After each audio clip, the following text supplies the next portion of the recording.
بسم اللہ الرحمن الرحیم۔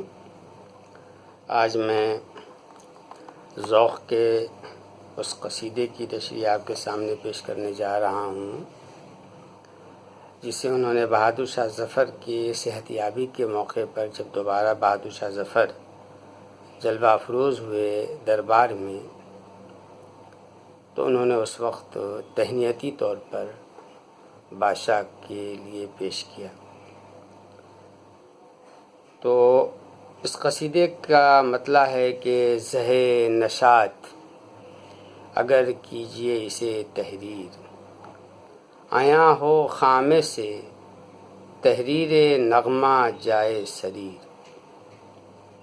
عام طور پر لوگ نشاط نو کے نیچے زیر لگاتے ہیں، دونوں لفظ ہے لیکن دونوں کے معنی میں فرق ہے۔ جب خوشی کے معنی میں استعمال ہوتا ہے تو وہاں پر نو پہ زبر ہوتا ہے، نشاط۔ زہ نشاط، زہ کلمہ تحسین ہے، کسی کی تعریف کرنا، کیا کہنا، اس کا یہ مطلب ہوتا ہے۔ زہ نشاط اگر کیجئے اسے تحریر، آیا ہو خامے سے تحریر نغمہ جائے سریر۔ سریر اس آواز کو کہتے ہیں جب کلک سے لکھا جاتا ہے اور قلم جب چلتا ہے تو اس سے ایک آواز نکلتی ہے، پیدا ہوتی ہے، اس کو سریر کہا جاتا ہے۔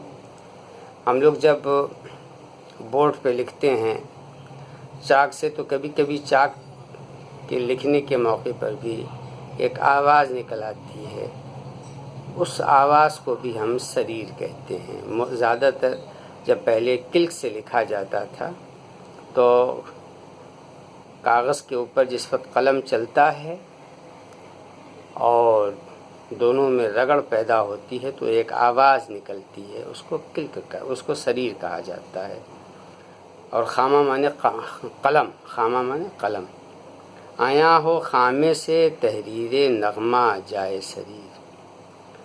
شاعر کہہ رہا ہے کہ آفرین اس خوشی کے، یہ جو خوشی کا موقع ہے کہ بہادر شاہ ظفر دوبارہ روبہ صحت ہونے کے بعد دربار میں جلوہ افروز ہوئے ہیں، تو زہ نشاط کیا کہنا اس خوشی کے، اگر اس کو قلم بند کیا جائے، لکھا جائے تو لکھنے کے دوران قلم سے جو تحریر اور آواز پیدا ہوتی ہے اس کی جگہ کیا نکلے؟ نغمہ نکلے۔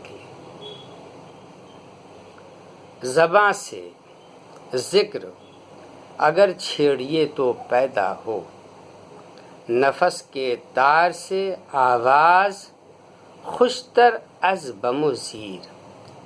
یہاں بھی موسیقی کی اصطلاح استعمال کیا ہے کہ جب راگ اوپر چڑھتی ہے تو اس کو بم کہتے ہیں، اور جب وہ سر نیچے جاتا ہے، نیچے کی طرف آتا ہے تو اس کو زیر کہتے ہیں۔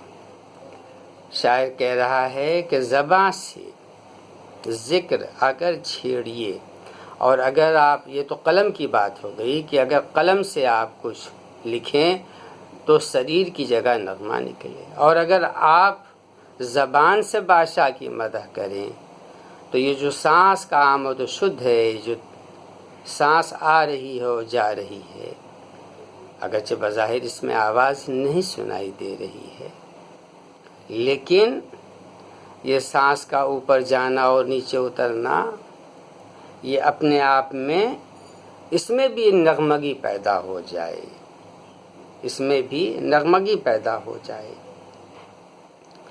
کہہ رہا ہے کہ زبان سے ذکر اگر چھیڑیے، اگر آپ زبان سے مداحی کیجئے تو نفس کے تار سے، یہ جو سانس کا آمد و شدھ ہے، یہ جو سانس آ اور جا رہی ہے، یہ جو سانس کے آنے جانے کے سلسلے کو انہوں نے موسیقی کے آلے موسیقی کے تار سے تشبیہ دی ہے، اور تار سے جو ہے آواز نکلتی ہے، راگ نکلتا ہے، راگنی نکلتی ہے۔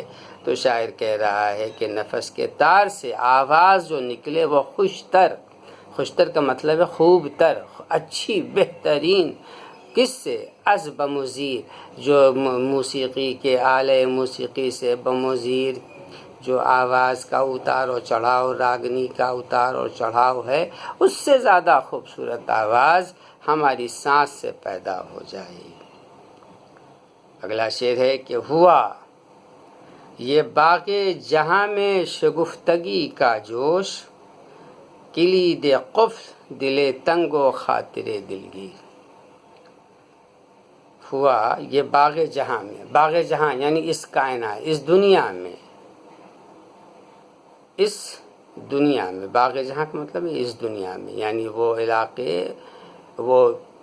علاقے جہاں جو مملکت بادشاہ میں ہے، ہوا یہ باغ جہاں میں۔ اور اگر اس کو عمومیت دے دیا ہے کہ بادشاہ کے روبہ صحت ہو جانے کے اس خوشی کے موقع پر اس پورے روئے زمین کے اوپر، اس پوری کائنات میں ہر چیز میں انبساط اور خوشی کا یہ عالم ہے، شگفتگی ہے، کھل رہی ہے، کھلنے کا یہ عالم ہے، اتنا جوش ہے کہ کلید قفل دل تنگ، کہ کل تک کنجی جو اب اس بات کے لیے مشہور تھی کہ وہ بند تالے کو کھولتی ہے، یعنی کنجی کا عمل کیا ہے، کنجی کی خصوصیت کیا ہے، وہ بند چیز کو کھول دیتی ہے۔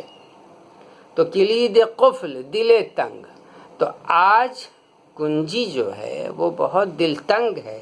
کیوں دل تنگ ہے، کیوں دل گرفتہ ہے؟ اس کی وجہ یہ ہے کہ یہ خصوصیت اس کے پاس سے چھنتی جا رہی ہے، اور خوشی کا یہ عالم ہے کہ ہر بند چیز اپنے آپ میں کھل رہی ہے، کھلی جا رہی ہے۔ کلید قفل دل تنگ و خاطر دلگیر، آج وہ ملول ہے۔ کیوں ملول ہے؟ اس لیے کہ یہ کیفیت اس سے چھنتی جا رہی ہے۔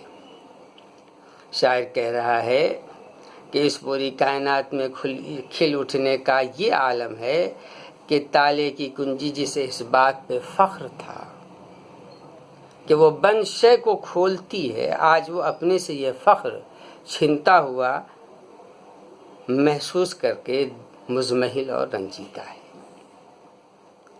کرے ہے واہ لب غنچہ در ہزار سخن، کرے ہے واہ در غنچہ،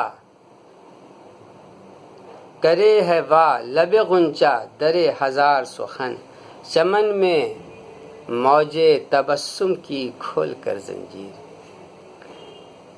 غنچہ کلی جو ہے وہ مختلف پتیوں کا مجموعہ ہوتا ہے، پنکھڑیوں کا مجموعہ ہوتا ہے، اور جب وہ کھلتی ہے تو ہر پنکھڑی کو ایک زبان سے تشبیہ دی ہے۔ یہاں شاعر نے کہہ رہا ہے کہ کرے ہے وا لب غنچہ، غنچے نے اپنے لب کو کھولا ہے، تو جب کھولا ہے تو گویا اس کی ہر پنکھڑیاں جو ہیں وہ زبان بن کر کے ہزار دہن بن گئی ہیں۔ در ہزار سخن، چمن میں موج تبسم کی کھول کر زنجیر، چمن میں مسکرانے کا ایک لامتناہی سلسلہ شروع ہو گیا ہے۔ کیوں سلسلہ شروع ہو گیا ہے؟ اس لیے کہ بادشاہ سلامت کو صحت ہو گئی ہے۔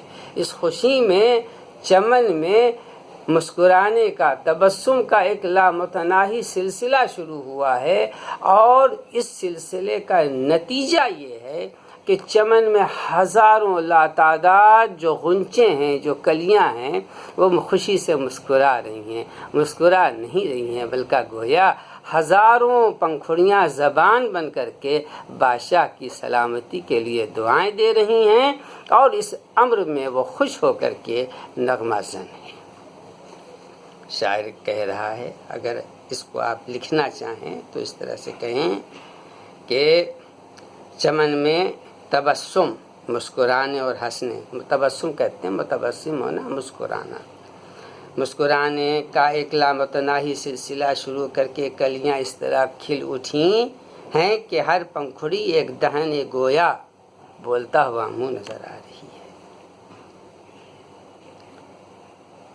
کچھ انبساطِ ہوائے چمن سے دور نہیں، کچھ انبساط ہوائے چمن سے دور نہیں، جو واہ ہو غنچۂ منقار بلبل تصویر۔ انبساط کہتے ہیں خوشی کو، سرور کو، بہت زیادہ خوشی جو ہوتی ہے اس کو انبساط کہتے ہیں۔ کچھ انبساط ہوائے چمن، چمن میں جو ہوا بہہ رہی ہے، جو چل رہی ہے، اس کے اندر خوشی اور سرور کا یہ عالم ہے کہ مصور نے جو تصویر بنائی ہے اس میں بلبل اور پھول گل، اور بلبل کی منقار میں یعنی چونچ میں اس نے ایک غنچہ دکھایا ہے۔ تو ہوا میں خوشی، ماحول میں خوشی کا یہ عالم ہے کہ اس بے جان بلبل کے چونچ میں جو غنچے کی تصویر ہے وہ بھی کھل اٹھے، وہ بھی کھل اٹھے۔ یعنی خوشی کا یہ عالم ہے کہ جاندار تو جاندار، بے جان چیزوں میں بھی زندگی پیدا ہو گئی ہے۔ یہ شاعر نے اس جگہ غلو کے طور پر اس کو استعمال کیا ہے کہ ظاہر بے جان چیز تو جاندار نہیں ہو سکتی ہے، لیکن شاعر کہہ رہا ہے کہ کچھ انبساط ہوائے چمن سے دور نہیں، جو واہ ہو غنچۂ، واہ معنی کھل جانا، کھلنا کھلنا، جو واہ ہو غنچۂ منقار بلبل تصویر، جو تصویر میں بنی ہوئی بلبل، چونکہ بلبل اور گل کے عشق کو اردو شاعری میں بہت پہلے سے استعمال کیا جا رہا ہے، تو شاعر کہہ رہا ہے جو واہ ہو، واہ معنی کھل جانا، جو واہ ہو غنچۂ منقار بلبل تصویر، تصویر کی بلبل کی چونچ میں مصور نے جو غنچہ بنایا ہے وہ غنچہ بھی کھل اٹھے ماحول میں۔ اس حد تک خوشی موجود ہے۔